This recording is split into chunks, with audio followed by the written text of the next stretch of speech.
is the value of wrestling, the revolutionary force in wrestling podcasting. Hey, it's your boy Miguel G with the Value of Wrestling New Japan Rebound Podcast. I have a guest for you, folks. Yeah, that boy. Hey, man, shout out to Value of Wrestling. I'm right here with the Big O's, San Jose. We gonna shut the shit down. Love and respect, though, right? Value of Wrestling. Hello. Man, thank you, brother. Thank you. Oh, you didn't know? Well, you better call somebody up and let them know that it's time to la-di-da-di party, because it is Wednesday night. And you know what goes down on Wednesday?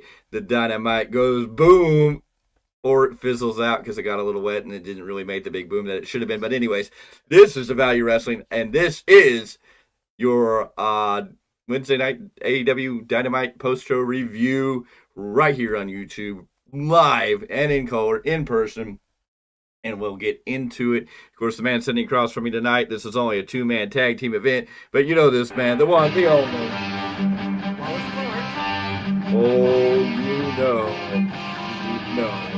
it's getting interesting tonight. And of course, you know me, I'm the big time, and I'm here live in color, back at 100%, breaking it down like we do each and every week. We're going to get it started. Okay, maybe we won't get excited. It is what it is, but we're going to discuss it. I don't know how you feel about it. If you can tell us your thoughts, go ahead and join the conversation below. If you join us live, if you joined us afterwards, you're always free to drop your comments in the comment section below, even if you think this video review sucks. We take it like it is, but hey, you know, maybe a little feedback will help us. You know, we're not against criticism, but when you just say this video review sucks, there's not much we can do with that. It's like, okay, thank you. You mean we can use the Kurt Angle music? You suck, you suck, and we will still own it. Yes, just like Kurt Angle. No doubt about it. Because we do what we do, and we do the best at what we do, and we love what we do. And if you don't like it, well, you still watched it, so thank you. We appreciate you. Make sure you hit that subscribe button, become part of the Value Wrestling family, so you can tell us whatever you want. Anyways, AEW Dynamite live in Austin, Texas. And yeah, so we started this match this night off with the match that came from Collision. Moxley and Claudio Castagnoli beating up some CML guys and saying they got to step on everybody. This allowed FTR to come out and say, no, you're not going to step on us. I don't know. Anyways, so instead of a tag match, we got Moxley versus Dax Hardwood, which on paper sounds like it should be a good slobber knocker of a match. What we got? Well, I don't know if you can call it a slobber knocker of a match. Anyways, we got a lockup. Dax corners John. He reverses and smacks Dax back into the corner of the ring. John flips off Dax, and that'll lock up Dax with a go behind, and he flips off Moxley this time. Lock up for the third time. John backs him into the corner. John mounts in the corner, then gives Dax a smooch on the cheek. Dax talks some shit while John puts his hands behind his back, and then we get a big kiss Dax onto John. Yay. Right chop, chop, choopity chop, chop suey. Anyways, he corners John, then attacks the neck, kick from John into the corner with a right, a chop. John with the hard rights in the corner, attacking the dome. He then bites the ear. Huge shot from Dax. Another right forearm to the face, to the corner again, and Dax hits a right to the jaw, then a chop, another combo. Right, left, now till the ref stops it. John corners him, uppercut, huge chop, another chop, chop, suey again. He's chopping him down like a giant tree. Well, neither of them are really giant trees, but anyways, some kicks drop Dax to his ass, knees now, slide headlock to the rope, shoulder tackle from Dax. He runs the ropes over John, under, misses a right. John gets a sleeper into a bulldog choke. Dax drops down. John sinks the weight. Dax tries to escape, and John tosses him out of the ring. John leaves the ring, grabs Dax near the barricade. He rakes his eyes and wipes him over the barricade into the crowd. Whips him over the barricade into the crowd. Sorry. Ref tells John to get back in the ring, but John grabs a chair instead. He climbs onto the barricade. Dax with the chop. Another, a right. Another. John with a huge right. Another. And another, just the same. Yeah. Anyways, forearms from Dax. Dax climbs over. John kicks, shoots the legs, holds on, and catapults him into the ring post. Ref counts at 6 as John grabs Dax. He whips Dax into the ring at 8 and follows. John corners Dax and again rakes the eyes. He punches the dome, gets 5, but it looks like Dax bites him. Anyways, Liger bomb from Dax. Dax locks the head, tries for a suplex. John blocks. They near the rope. Suplex attempt. Both end up again on the outside of the floor. We go to commercial break. Once we come back from commercial break, John has a wrist control. Dax chops, but John returns it. They go back and forth until John hits a forearm, nearly dropping Dax. Dax stands. He hits one of his own. They go back and forth again. Goozle from John, from Dax. They both block. More strikes. They go full-on hockey fight. A final one from each, and they both drop. John is in the corner. Dax walks over and hits a chop. He sits John on the corner and hits another chop. Dax climbs. John locks the head. He's choking Dax up. John rakes the back in the most embarrassing, just like softest way I've ever did. Just, like, and Dax doesn't even react to it. That's the other thing. It's like, you got your back raked, and he doesn't even. I'm like, whatever. Then he hits a big forearm, nearly drops Dax. Another third, 4. Jax still holds on. So Jax is holding on to the ropes while John's sitting on the top and punching him. And Dax is going, wee, holding on the ropes, getting hit and coming back. Dax finally falls. John is not so quick to stand, allowing Dax to hop up and clock the jaw. He locks the head, superplex to John Moxley. Ref starts to count. He gets the 5, and both men are on their hands. And they both go for the headbutts a few times, then stand. John with a kick and a right hand. Dax whips, locks the arm, hits his short arm clothesline. Another as John does not drop rope work, and John hits a huge lariat, but Dax stays standing, hits his own. John goes down. Back up, Dax tries for a forearm. Hogan would sell a back rate better. Yeah, that is true. Hogan would sell a back. Anyway, John goes down. He's back up. Dax tries for an armbar. He turns it.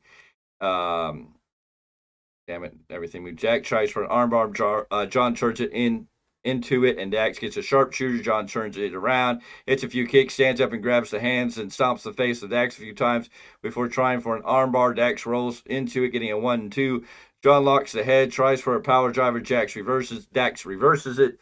John tries for a backdrop, but Dax rakes the back in a piss poor way, and John doesn't even react. John hits him one anyways, but Dax rolls into a pin only for John to roll out. John tries for a right. Dax backs up, fakes a right, power driver, cover, 1, 2, and a kick out. They end up outside again. Dax chops John a few times. Ref hits 2. Dax hops on the apron, tries to get in. John kicks the ropes, cutter, stomp, power driver, cover, 1, 2. We get a kick out.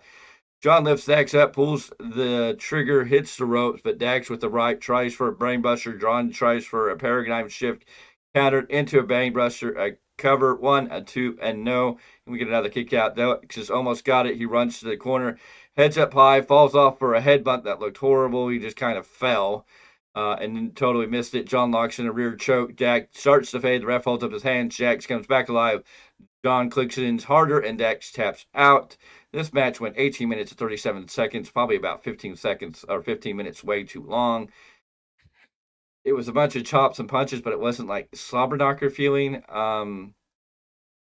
It was piss poor. The back rakes looked pitiful. I mean, I don't even get this. And these guys were taking each other's moves and just blowing them off. And it's just like, there's a time for that, but just to constantly blow off each other's moves, it's just like, yeah.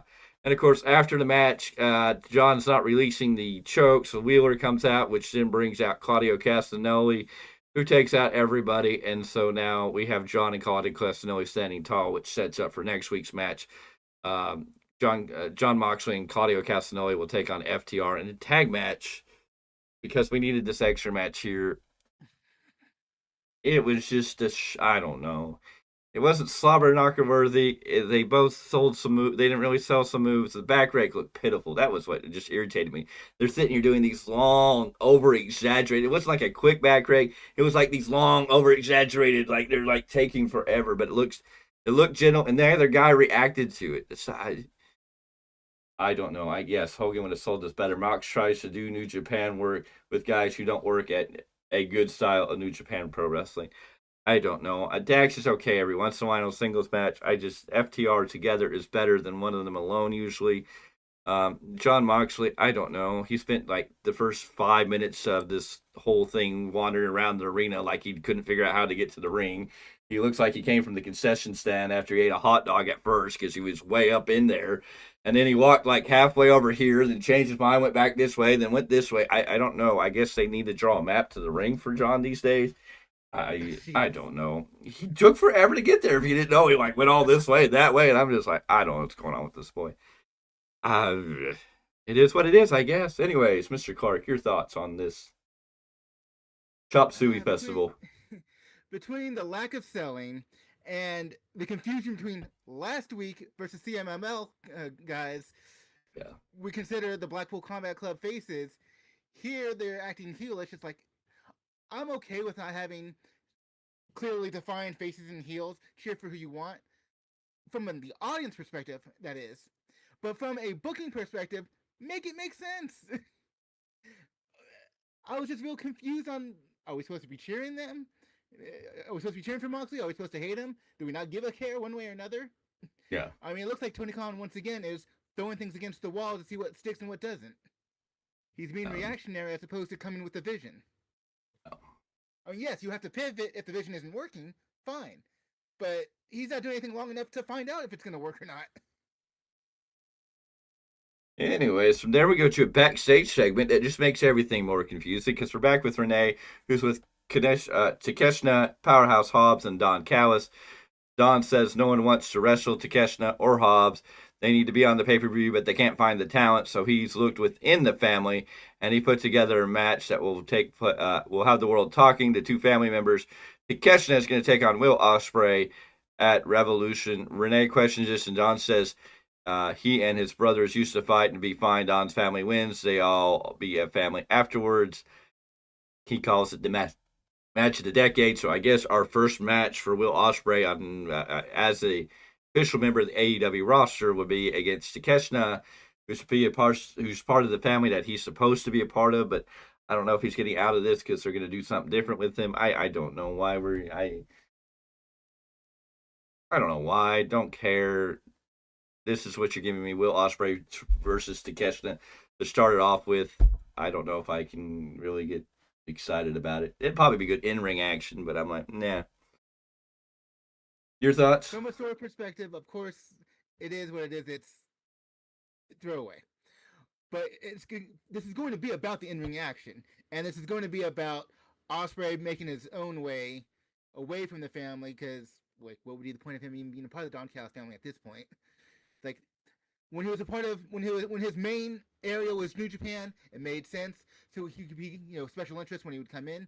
But now that he's going to be part of the regular roster, yeah, I see this as a total departure from the family and him moving forward from after this. We hope so. We hope so.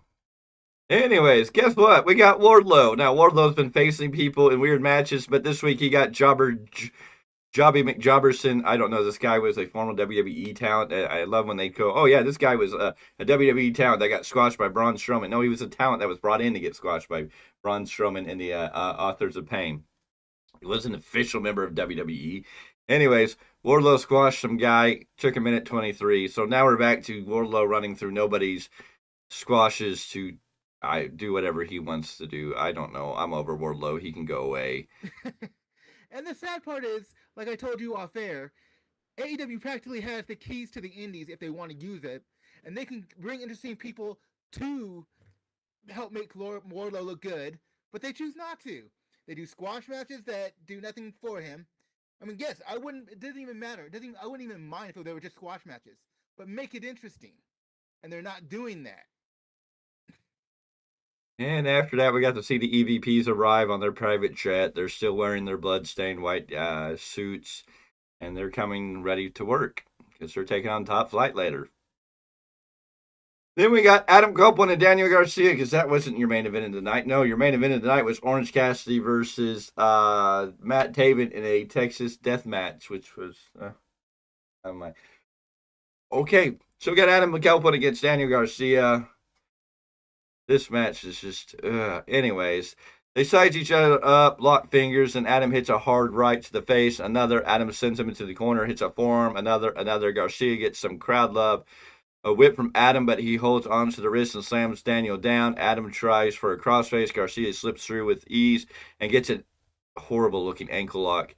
Like Copeland's legs were like bigger than Daniel Garcia in this ankle lock. Like Daniel Garcia had to have his leg at Adam Copeland's leg like way up here to even get any type of. It looked like some kid trying to ankle lock their dad more than anything. Adam gets to the ropes, but Garcia holds on until the break. Shoulder tackles drop Garcia. They run the ropes. Garcia tries for the trip, but Adam splashes. The EBPs look like used tampons. Yes, they do, but we will get into that in a moment. Adam splashes him and covers for a 1 and 2. Garcia kicks out. Adam corners Garcia, chokes him up a bit.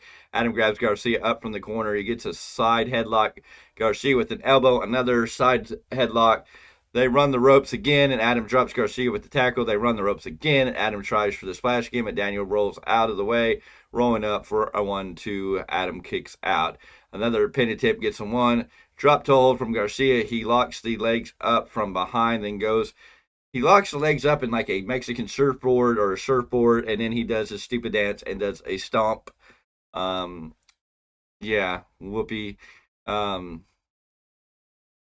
Okay, yeah, knees from behind, and he does this little dance and stomps the knees into the mat, chop in the corner, whip from Garcia, reverse. Garcia kicks out of the corner, then locks up Adam and drives an elbow onto the head a few times. Garcia flies. Adam catches him, lifts him up. Shoulder breaker by Adam. Adam whips Garcia into the post, shoulder first. And we go to commercial break or picture in picture. During the picture in picture, they round up outside. Adam Copeland grabbed some sunglasses off some guy's face, put them on, and then broke him. Copeland came off heelish in some of this, oddly enough. Daniel Garcia got more chance. In the beginning, there was a mixed chant between Adam and Daniel, but by the time we came back from commercial break, the crowd was pretty much heavily favoring Daniel Garcia. There was some boos coming out for Adam Copeland towards the end of this match. Anyways, we're back, and Adam is climbing the corner while Garcia withers on the mat. Garcia is up and crotches Adam. Dragon screw to Adam off the top rope. Garcia beats Adam down in the corner. He hits the ropes, running boots. He tries for a suplex, but Adam hits some elbows. Another dragon screw. Then he pulls back on the leg and falls. Garcia grabs the leg and drops an elbow on the inside of the leg. Copeland grabs the arm. He pulls back on it, but Garcia with an STF. Somebody screwed up in these notes. Anyways, Copeland tries for an impaler. Garcia escapes right hands. They go back and forth and kick from Garcia. He shoots the leg. Adam with right hands, another dragon screw. Garcia to the top rope. Adam stops him. He climbs and attacks back, locks ahead. Impaler off the top rope. Adam wants a spear. Garcia stands, turns, kick to Adam. Jackknife pin. 1-2. Copeland kicks out. Copeland turns it into a cripple or a crossface. And as he's got Garcia locked up, here comes Nick Wayne and kill switch for the DQ. The match is thrown out. Calvert announced said it was no contest. And everything fell down here. Christian Cage does his slow walk out to the ramp and grabs a few chairs from under the ring. Matt Menard decides to get himself involved, but as Christian has him distracted, Killswitch comes along and takes out Matt Menard. In the ring, Lucha hits Garcia with a choke slam. Nick Wayne rolls Garcia onto a chair.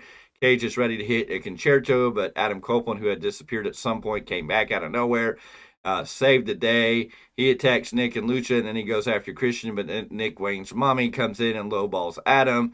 Adam down. Nick hops off with the corner with Wayne's World. Lucha lifts Adam, hits a lariat to the back of the neck, and we get the long-awaited concerto. And all I can say is, why does the company not have security? I mean, if this was some other companies, you'd have security pulling down the ring to stop this. I think Adam Copeland's taken one too many concertos already in the short time he's been in this company. This did nothing for anybody. This was at one point, Copeland started turning heel on Daniel Garcia in this. In the end, I mean, Christian got the heat that I guess you want to keep giving him. We don't have a new contender because the winner of this match was supposed to be the number one contender for that TNT title that nobody seems to really care about anymore. This was just, I mean, it wasn't really a great match between them. Daniel Garcia really took the beating. He did get to come back a little bit, but in the end, it didn't do anything for anybody. Adam Copeland looks like a booch in the end. I mean, he got concerto again. He lays there and takes another beating. I mean, he's on the. I don't know how you sell this man anymore to be able to beat Christian when Christian has sorted him at every escape, and Adam has not done anything to rebound, come back. I mean, he's kind of fallen into that same level as where we look at Hangman now, when Hangman hasn't done anything to make a comeback against Swerve. I mean, it's just like Adam's been booched out, cheated out of the title. I don't know if this is the second or third concerto he's taken in the short time he's been with this company. I'm just kind of over it. The storyline's flat. I'm over the patriarchy. It's boring.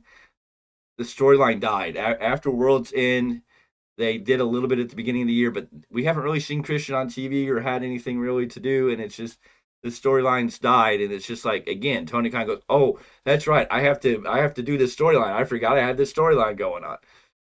This didn't do anything for anybody. The match was mid. It went 12 minutes and 21 seconds to get a shit ending like this. I don't know what Tony Khan wants to do. I don't think this did anything. The only thing it did was give Christian some good boos and keep a heat on Christian. Everybody else felt dead. Like the crowd did not care. Mr. Clarke. That's kind of what happens when you have recycled storylines going here. The fact that you can make a parallel between Swerve, Hangman, Adam Copeland, and Daniel Garcia. It is. I mean, we used to get mad at another promoter for doing recycled storylines over and over and repeated matches. Tony Khan's not doing any better. No, this nobody got better out of this. Christian got booed out of the building, but that was about it. But I don't even know if Christian's borderlining on real heel heat or just go away heat at this point. Right. I think they're real dangerously walking that line where I think people are starting to get to the point where it's not just true heel heat for what he's doing. It's just people are done with it, and it's just go away heat.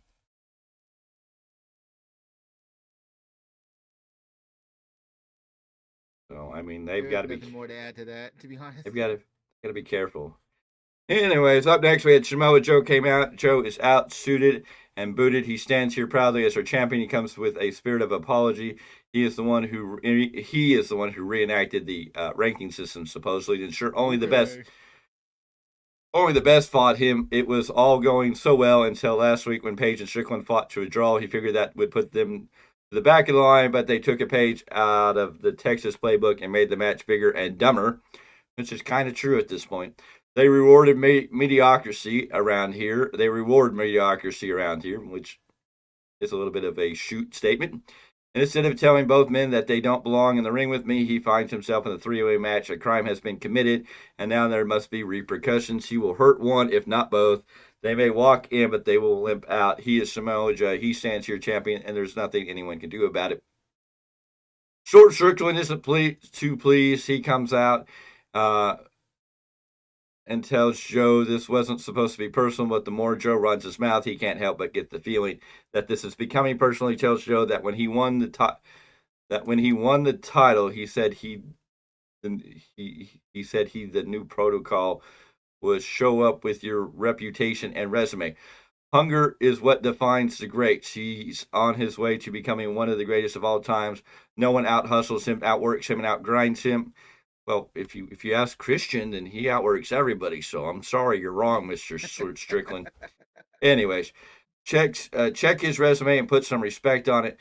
15 years he's been doing this. One day maybe he'll go down as one of the best. Currently, maybe one day. After this year, he's proven exactly that. Today is that day. He's gone toe-to-toe with former world champions, some of the best legends, and the same things happen every time.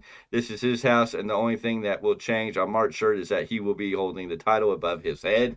And here comes the Booch Cowboy, Hangman Adam Page, who doesn't deserve to be anywhere near this match, in all honesty.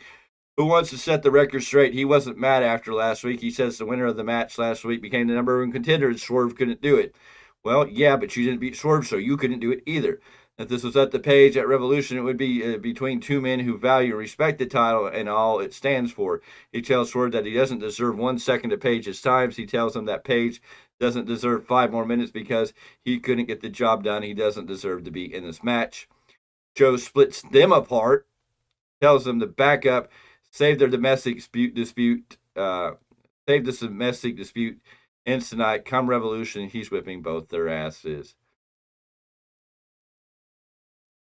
I'm so confused because last week Hangman made himself come out like a heel and Swerve the babyface. Now Swerve's trying to redirect. Paige is trying to redirect. Nobody cares. Yeah. I wouldn't say nobody, but hey.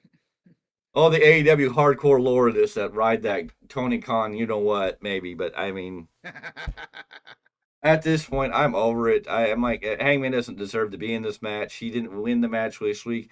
He hasn't really. I mean, when has he won against anybody really legitimately at this point? Swerve has been on the hot streak. Swerve is who the fans want. This should have been Swerve and Joe. Throwing Hangman in there just throws a wrench in there, and Hangman it's just pathetic.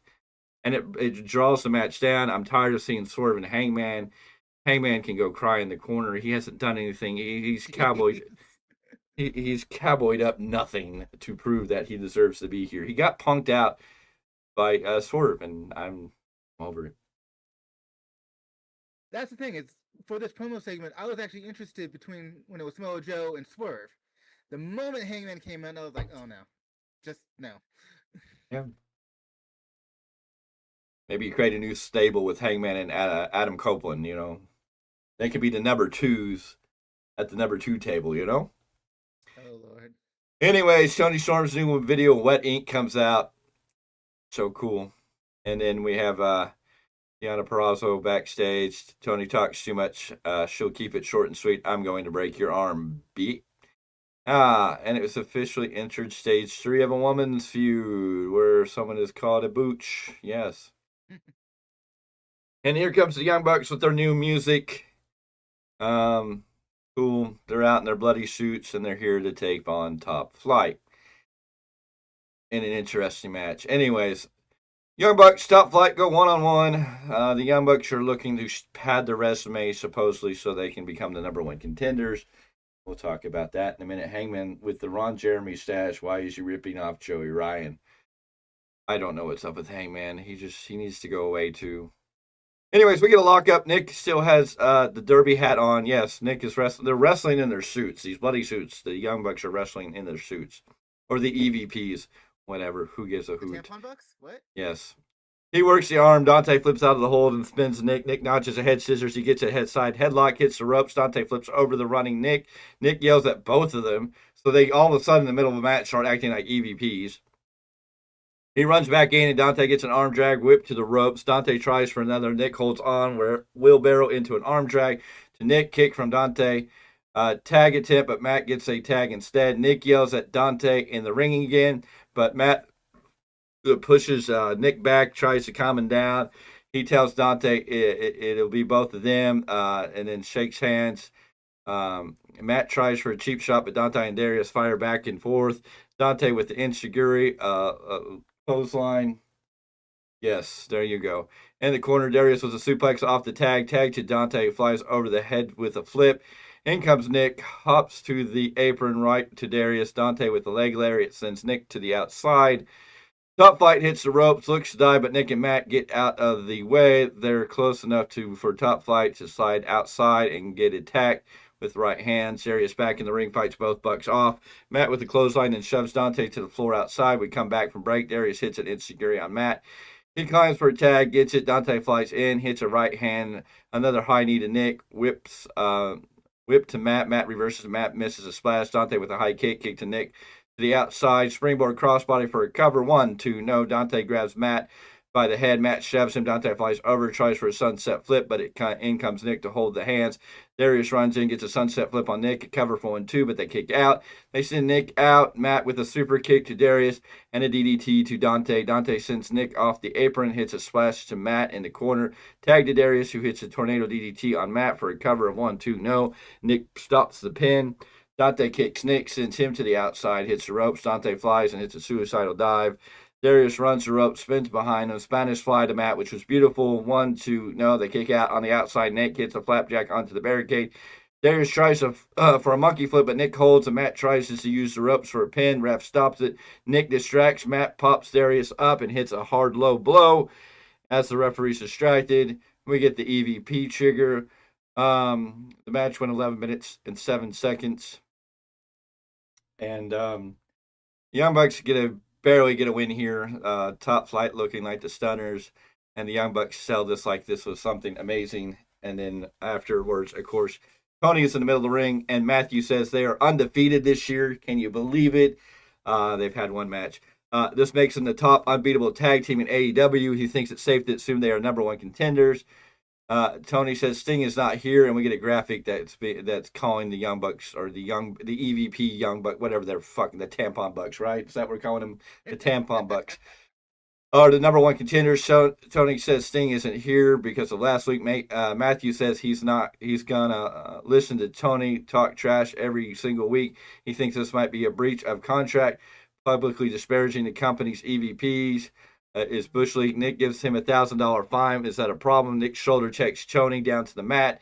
Matt stops Nick, says it's a bit of a hothead. Sorry. They love him. They just don't let it happen again. They offer to help out Tony, each grab an arm, and they pull ready for an EVP trigger. But out comes Darby Allin with the bat. The Tampon Bucks run away. Darby grabs the mic and gives a great promo, but screws AEW in the same moment. I mean, just totally blows everything for AEW because the last thing they wanted to do is what he allowed. Anyways, Darby goes to change, talks about what the mission statement for the company was when they first started, which is change the world. When he was homeless and they first started, he begged them for a job, but he had to sit by and watch while their friends got hired. Thank God at one time there was an EVP with a sense of brains, and he's not talking Omega.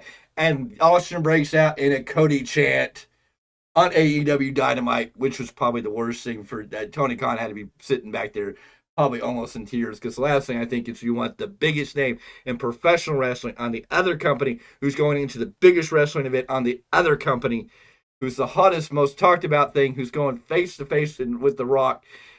I don't know if you really want that name chanted on your show. Darby brings up their interview last year when they said they resigned because the travel was, or they resigned because the travel was light, the money was good, no longer about changing the world. He thought this was all elite wrestling, but it's all friendship wrestling, bringing some reality comments in more of a shoot promo here.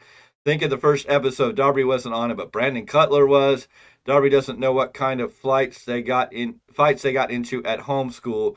But this is Sting's final match. They don't understand what they're asking for. This is a man that has nothing left to lose. The Young Bucks versus Darby Allin and Sting for the AEW Tag Team titles. Yeah, Peacock subs boosted night. The titles are online. It's official. And this is the match we're getting. And nobody cares. Nobody cares. The Young Bucks look stupid in the bloody suits. The EVPs. Here's the thing that's going to hurt AEW. If you're going to have authority figures like EVPs, you have to have something that's going to thwart them. Sting is going away. Sting can't thwart them. He's going to go away. There is nobody on the AEW roster right now that can be looked at as the hero that's going to come in and save the day. If we go back to NWO had Sting, you had DDP, you had Goldberg, you had names that you knew you could get behind. These were the guys when they came in the arena, when the NWO was clearing out the ring, and Goldberg came out, or DDP came out, or Sting came from the rafters. People erupted because they knew, oh yes, somebody's here to save the day. When the corporate guys and Vince McMahon and his corporate and the corporate ministry, and when Vince McMahon was running roughshod the Attitude Era WWE, when he heard that glass break and Stone Cold's music hit, the place erupted because you knew Stone Cold was going to come in and take care of them. There was somebody to thwart them. When you had the authority in WWE, you had John Cena, or you had Roman Reigns at the time, who everybody knew this was somebody who was going to come in and thwart them. You bring up the EVPs, you don't have anybody to thwart them. Darby Allin ain't going to do it on alone, and Darby Allin hasn't been built up to be that guy. He's one of the last pillars, but Darby Allin isn't going to be that great guy. There is no big hero. There's no big face of AEW right now to be the guy that's going to give the Young Bucks pushback as they are going to run wild. So I feel like this is going to fall flat. I think they're going to win the tag team titles. I think they're going to diminish the tag team titles even more now, as the Young Bucks are going to get them back and play games of power control. And there's not a top tag team that exists in AEW that looks like anything. Top Flight looked good tonight. They made them look good, which is kind of sad because it made the Young Bucks look stupid. And Top Flight hasn't really been built to be a great team, but the Young Bucks had to cheat to beat Top Flight. And you're kind of going, okay, cool. But there's not another strong tag team on AEW right now. FTR don't look strong after the last few weeks. The Blackpool Combat Club look like they're going to be tied up with CMLL for a while. They're supposed to be going to a CML show to fight them. And Forbidden Door looks like we're going to have this year, it's going to be AEW versus CMLL. I don't know if New Japan even fits into this year's Forbidden Door from rumors and speculation that's out there. Jungle Jack to be the savior. You mean the scapegoat? I don't know if he's even under AEW contract. Can anybody figure that out? If he's really in AEW, is he out and he's just in New Japan to be doing something because he wants to wrestle? Why he's still on permanent suspension, or is he done with AEW and he's doing something new? I mean, of course, QT Marshall decided to come back to AEW after everything that went down with him, so who knows? But yeah. But even Jack Perry, he was being a heel. You really see him as being the super baby face to come back and thwart the Young Bucks. The only thing I'm afraid is they're going to use Kenny Omega in that if he can ever come back. I mean, AEW's dead. MJF. I mean, look at the Devil, the Joker's, the Devil story with the Undisputed Kingdom. The Undisputed Kingdom's dead. I mean, that whole feel of what they were doing with MJF, and then after the reveal, that thing's pretty much died. I mean, there's nothing there. You don't have MJF here. Blackpool Combat Club needs another member. Maybe they needed another member. I don't know. But the Undisputed Kingdom doesn't feel really that important. And they killed that storyline. Adam Copeland's dead.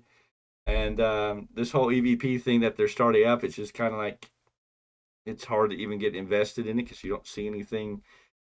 I mean, you can't really see where it's going to go, and you don't see anybody that, you're hoping is going to come along and stop them.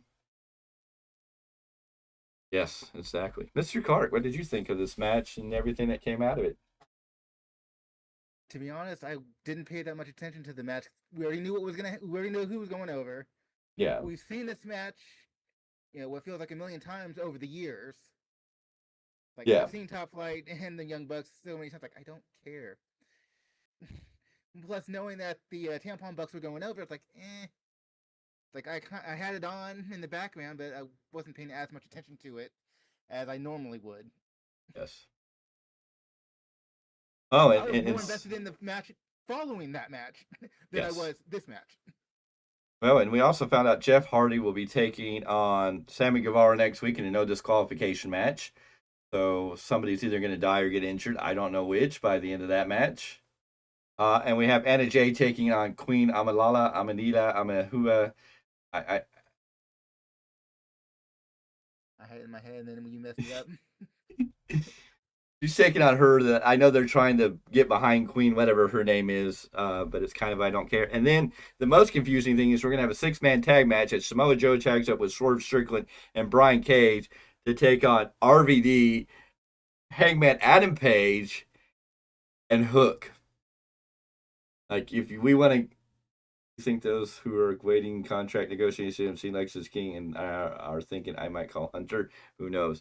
But anywho, I mean, you want to talk about Tony Khan throwing things at a wall.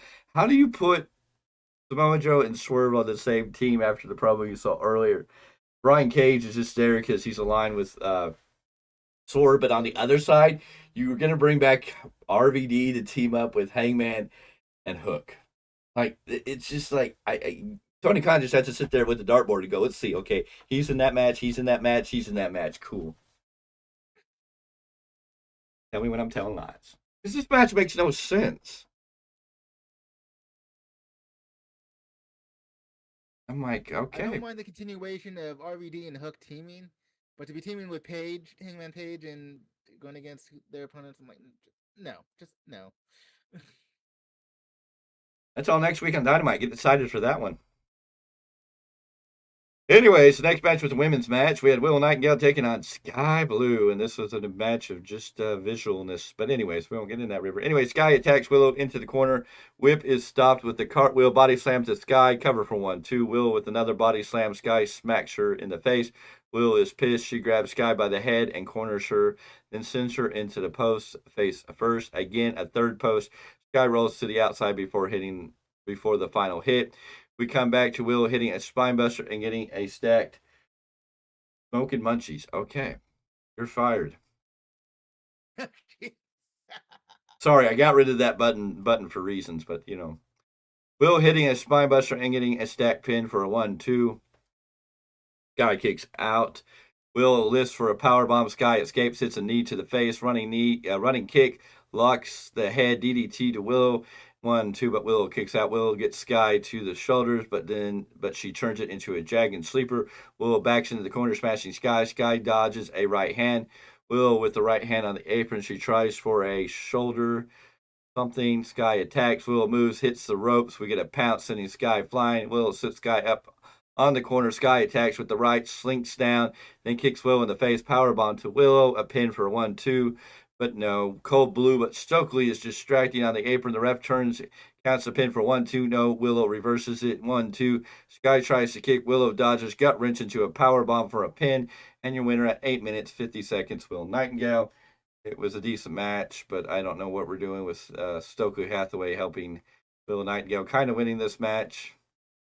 You had been building Sky Blue to be something of a figure, but I don't know. I'm not mad that, Will Nightingale can be up there, but she seems to be more relegated to a Ring of Honor story than the main match here. It was an okay match. And we've seen these two face, but I guess this was the first time as they announced that these two would face each other one-on-one. It might be. Like you said, it's a pretty decent match. The fun part for me was just listening to Stokely Hathaway on commentary, just talking his trash, and actually putting Willow over, as opposed to when he was always knocking Willow, trying to get into the good graces of Statlander. But now that he's trying to represent both, I guess that's where we're going with that.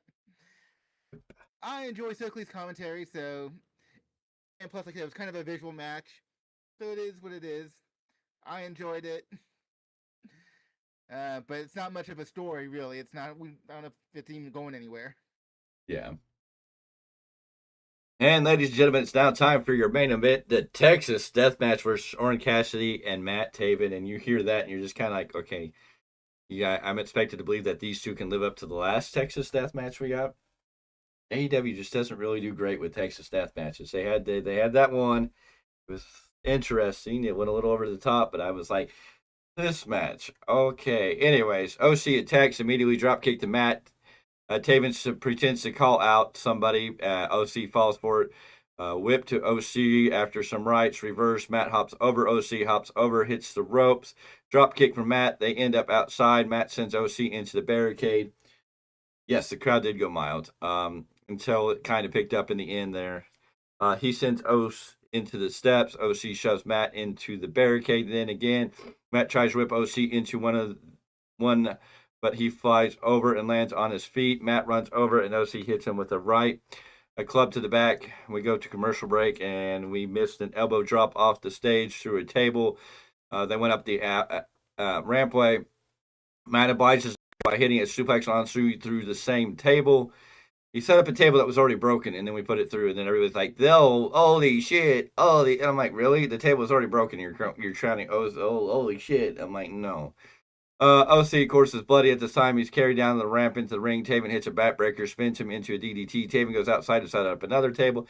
He sets it up, slanted against an outs table. OC with a suicide dive. OC then sends Taven into the ring, but Taven hits an enziguri, diving kicks to the ropes.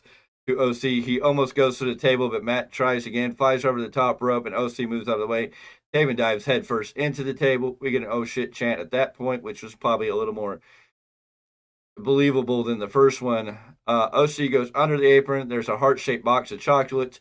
It says to Orange Cassidy from Chuck E. T. OC opens it. It's a back attacks. OC grabs Matt on the top rope and tries for a superplex. Matt fights and shoves OC onto the tacks. Matt then dives for a frog splash, but lands face first, chest first into the tacks because Cassidy moves out of the way. OC hits the ropes.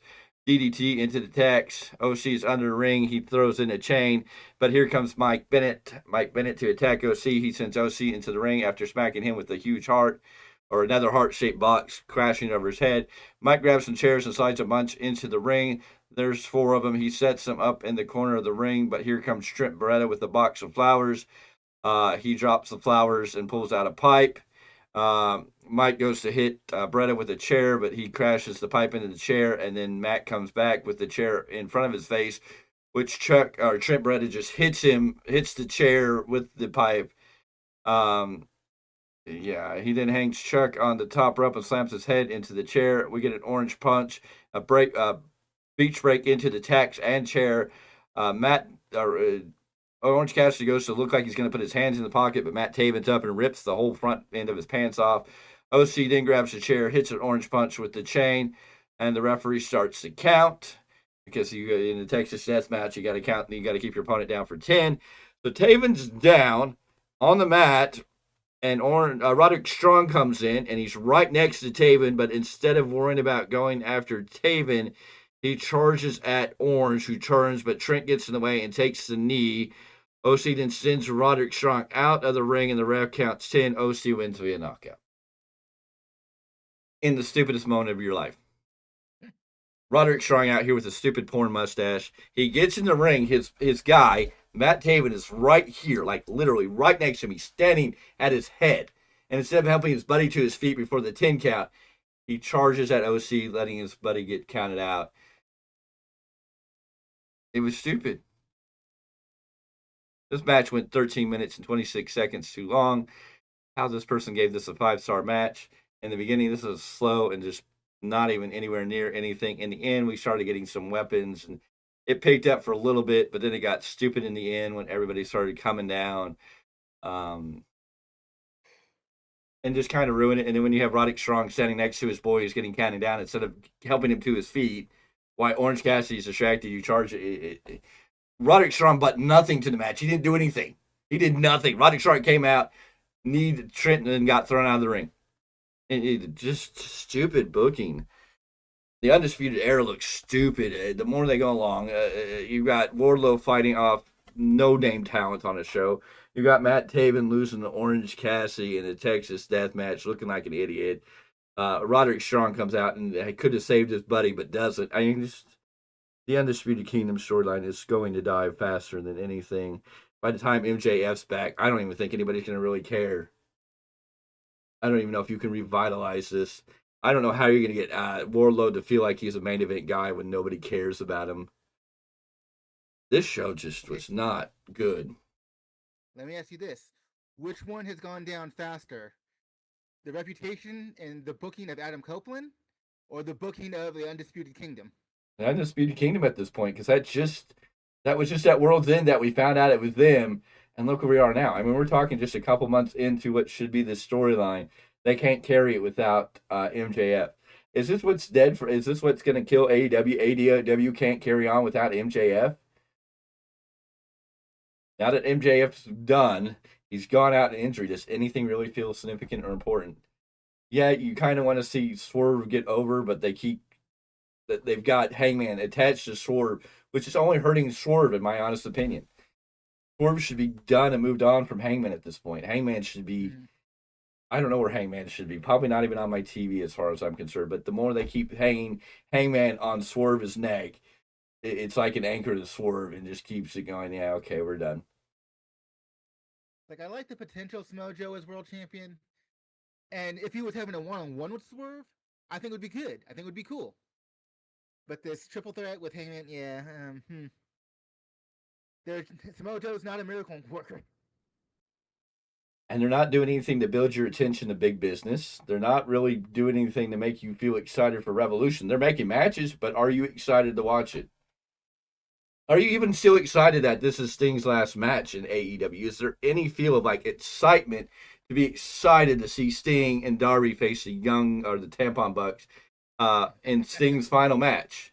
I mean, are you really excited for it? Or are you just like, okay, I got to at least see Sting's last match? But they're not doing – Revolution does not feel exciting.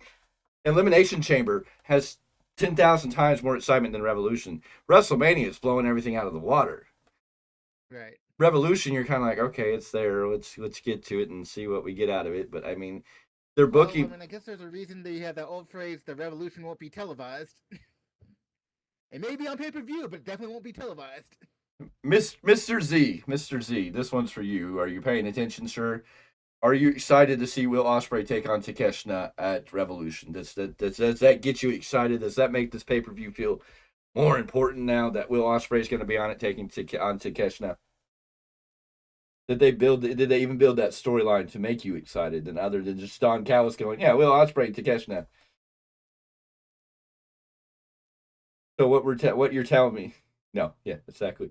So Will Ospreay is now going to be the next Sammy Guevara that's going to turn his back on the Don Callis family. Is that what we're going to get? Oh, is that going to lead to? Huh? Sammy Guevara already turned the No, I mean that's my point. Is Will Ospreay going to be the next Sammy Guevara to turn on the Don Callis family? So are we going to get to Double or Nothing? Are we going to have Will Ospreay teaming with Chris Jericho to take on the Don Callis family? Oh Lord. 6-man tag. We'll have Will Ospreay and Chris Jericho and the return of Paul White to take on Powerhouse Hobbs and Takeshita and Kyle Fletcher. Wah, wah, wah. I would have put Guevara where you're putting White, but okay.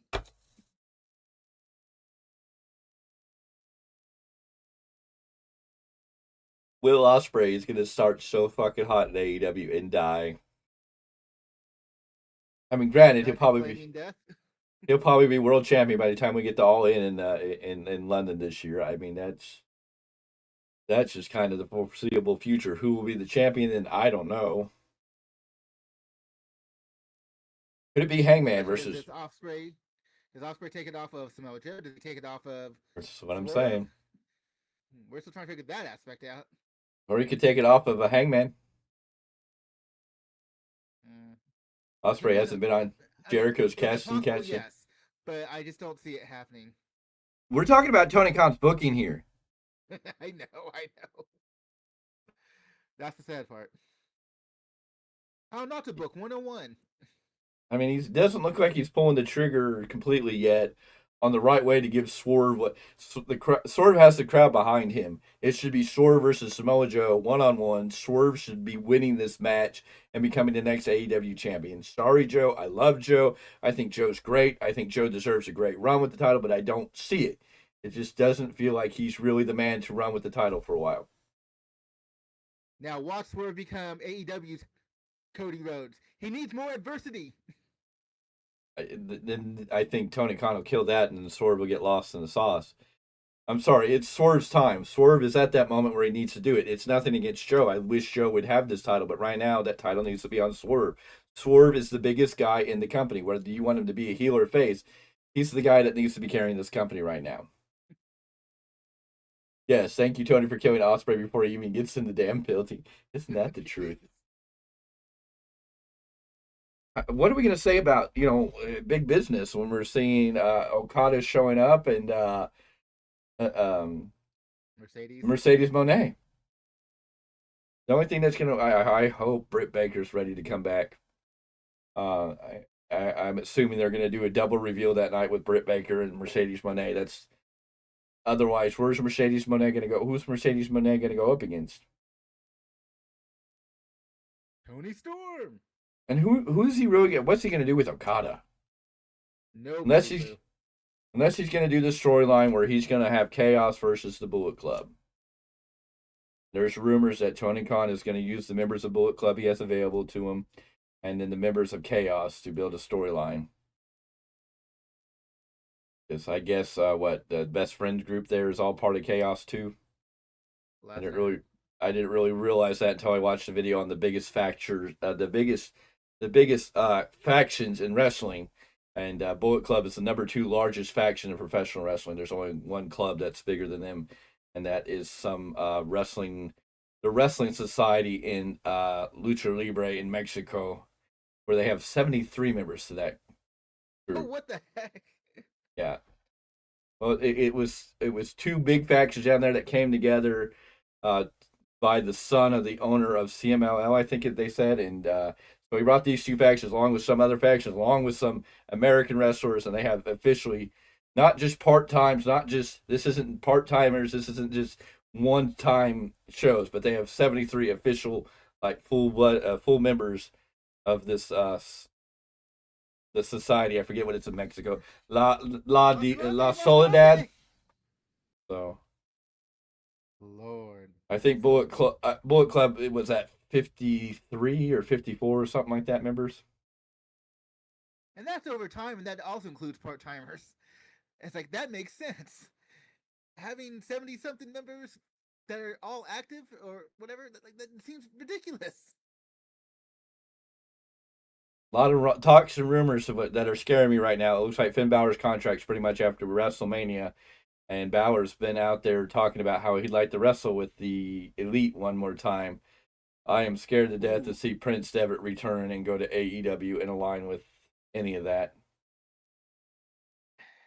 I know he doesn't get.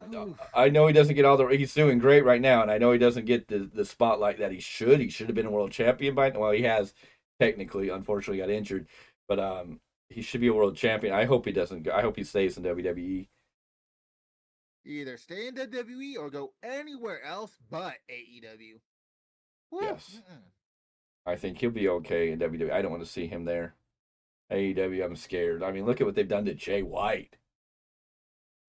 Now on Rampage, Jay White's been regulated to Rampage to have a 12-man match with the Bang Bang Scissor Gang taking on a random 6 people. So yeah, there's where your switchblade or safety scissors, as I now dubbed him, is wound up. It's on Rampage.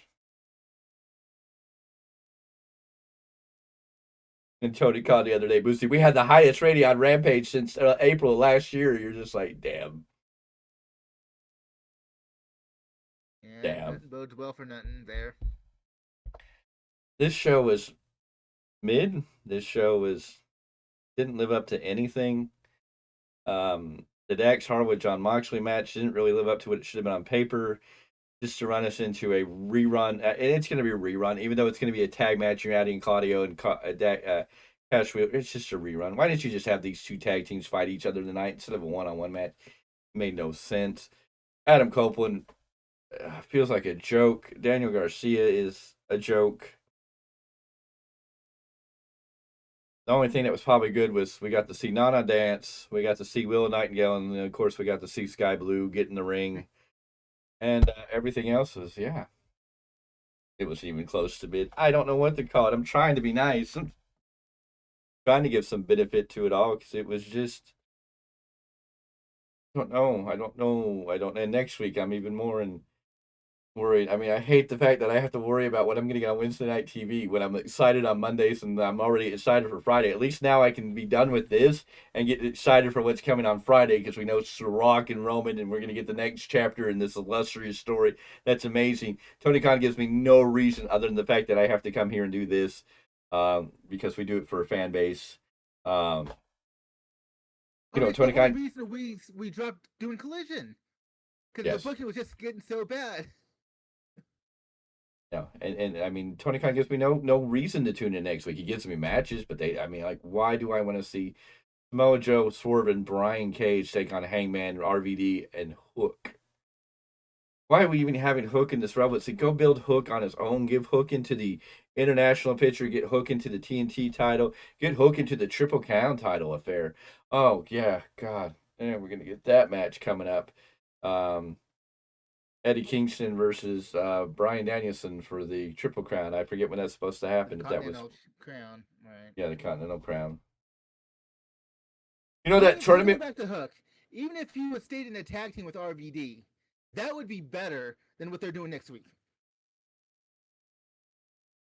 Yeah, well, Hook needs to get out on his own. RVD is just it's a name, it's a rub, but RVD needs just.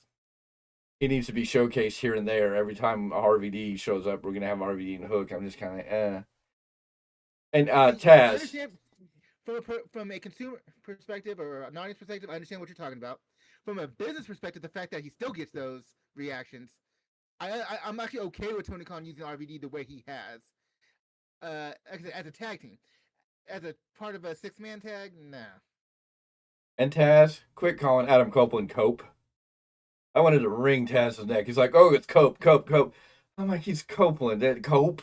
Don't call him Cope. Taz. Ugh.